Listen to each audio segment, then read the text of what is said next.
Stéphanie Belliard, vous êtes la présidente de MEH. Oui, c'est ça. C'est quoi cette association?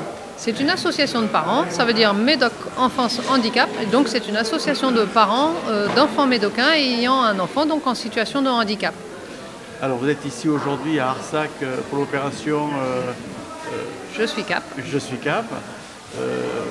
Vous avez de particularités ici sur ce lieu? Alors non, sur ce lieu non, pas spécialement. Nous, la particularité qu'a notre association, c'est qu'elle prend en compte la famille en entier ayant un enfant en situation de handicap. Je suis accompagnée de mon vice-président, Mathéo, qui est un jeune en situation de handicap et qui représente tous les jeunes dans l'association. Et donc nous avons participé à cette journée car nous avons entre autres une école multisport à Arsac pour permettre aux jeunes en situation de handicap d'avoir accès à du sport. Donc c'est du sport adapté, 1 heure pendant les semaines scolaires. Et nous pouvons ainsi former nos jeunes à la pratique sportive. Alors aujourd'hui, vous avez le stand le plus essentiel, vous tenez la buvette. Exactement, c'est nous qui avons les cordons du repas. Alors, si on peut voir avec Mathéo. Alors Mathéo, donc tu as quel âge?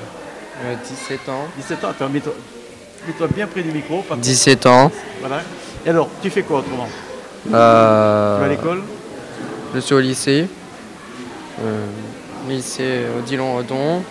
Je suis en CAP SIP, conducteur installation production. Ça consiste en quoi? Travailler en machine, avec les machines, pour travailler dans une usine industrielle. D'accord. Alors là, tu es donc vice-président de cette association. Pourquoi être vice-président aussi jeune? Pour représenter les sorties, les présenter pour les jeunes aussi et pour les accueillir et les aider. Alors, tu es très sensible au monde du handicap? Ça dépend. Comment tu as fait pour venir dans cette association? Venir à cette association. Pourquoi tu es membre de l'asso? Parce que, comme j'ai appris, il y a eu le sport, ça a aidé bien, donc pour rencontrer les autres aussi handicapés, pour savoir qu'est-ce qu'ils ont. J'ai retrouvé aussi un ancien ami, voilà, et on peut se faire des amis là-bas, c'est quand même bien.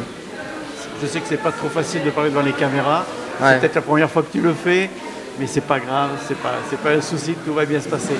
Alors, pour votre association, donc, vous êtes là donc, pour faire des actions particulières. L'essentiel de nos actions, c'est l'aide à la famille, mais aussi la sensibilisation au handicap. Et donc une journée comme celle-ci, qui permet aux gens de venir découvrir le handicap, ses particularités et les adaptations qui sont possibles sur notre territoire, c'est exactement ce que nous faisons au quotidien. Et donc c'est pour ça que nous avons été associés à cette journée. Alors, vous avez parlé tout à l'heure d'une action dans les écoles. Oui. C'est en quelques mots.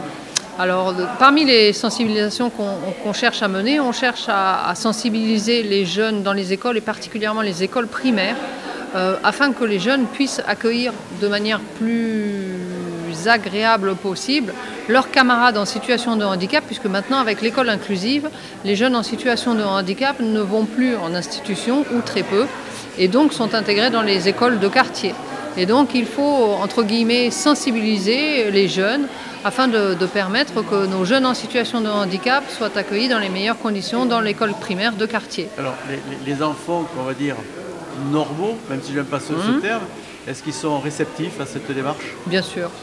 Oui, oui. Moi, je pense que cette génération-là sera une génération qui sera très ouverte sur le sujet parce que dès le plus jeune âge, ils ont été au contact avec des enfants différents, aussi bien par le handicap ou par la différence sociale. Et c'est particulièrement prégnant sur notre territoire du Médoc. Et du coup, ce sont des jeunes qui sont ouverts d'esprit.